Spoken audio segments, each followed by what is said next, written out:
মার্কিন president Donald ট্রাম্পের Greenland দখল সংক্রান্ত কঠোর ও অনমনীয় বক্তব্যের পর সেখানে সামরিক উপস্থিতি জোরদার করার সিদ্ধান্ত নিয়েছে ডেনমার্ক।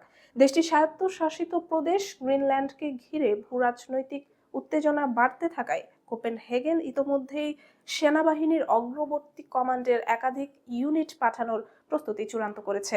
ডেনমার্কের রাষ্ট্রীয় সংবাদ মাধ্যম ডিআর এর প্রতিবেদনে বলা হয়েছে, এই ইউনিট গুলোর মূল দায়িত্ব হবে গ্রিনল্যান্ডকে দীর্ঘমেয়াদী ও বৃহত্তর সেনা মোতায়েনের জন্য প্রয়োজনীয় লজিস্টিক সহায়তা এবং অবকাঠামো গড়ে তোলা। অর্থাৎ এটি শুধু প্রতীকী উপস্থিতি নয়, বরং ভবিষ্যতে সেনার সংখ্যা বাড়ানোর জন্য এক কৌশলগত প্রস্তুতি হিসেবেই দেখা হচ্ছে। ডেনমার্কের অন্যতম প্রধান রাজনৈতিক দল এনহেডসলিস্টেন পার্টি সরকারের এই সিদ্ধান্তকে স্বাগত জানিয়েছে। দলটির এক মুখপাত্র ডিআরকে বলেন, গ্রিনল্যান্ডে সামরিক উপস্থিতি বাড়ানো ছিল সময়ের দাবি। তার ভাষায় ইউরোপের আরো কয়েকটি দেশও সেখানে সেনা পাঠানোর কথা ভাবছে। এমন পদক্ষেপ যে কোনো বড় শক্তির জন্য স্পষ্ট বার্তা, গ্রিনল্যান্ড কোনো দুর্বল বা অরক্ষিত ভূখণ্ড নয়। বিশ্বের সবচেয়ে বড় দ্বীপ গ্রিনল্যান্ডের আয়তন প্রায় 21,66,000 বর্গ কিলোমিটার হলেও এর জনসংখ্যা মাত্র 56,500-এর কিছু বেশি।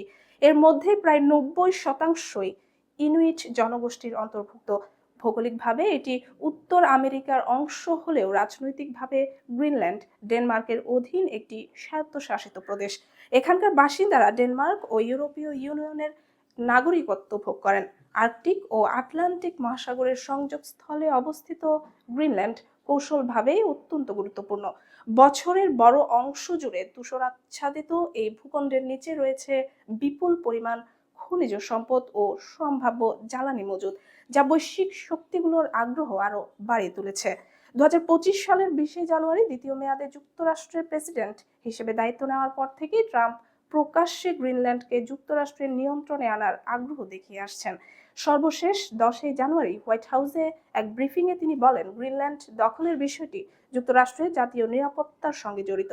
তার দাবি, যুক্তরাষ্ট্র যদি সেখানে প্রভাব না বাড়ায় তাহলে চীন বা রাশিয়া তা করতে পারে, যা ওয়াশিংটনের জন্য গ্রহণযোগ্য নয়।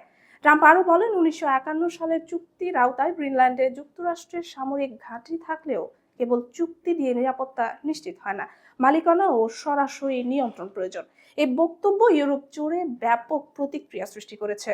বিশ্লেষকদের মতে, ডেনমার্কের সাম্প্রতিক সেনা মোতায়েনের সিদ্ধান্ত শুধু যুক্তরাষ্ট্রকে বার্তা দেওয়ার জন্য নয়, বরং আর্কটিক অঞ্চলে ক্রমবর্ধমান বৈশ্বিক প্রতিযোগিতার প্রেক্ষাপটে নিজেদের সার্বভৌমত্ব ও নিরাপত্তা জোরদার করার একটি কৌশলগত পদক্ষেপ।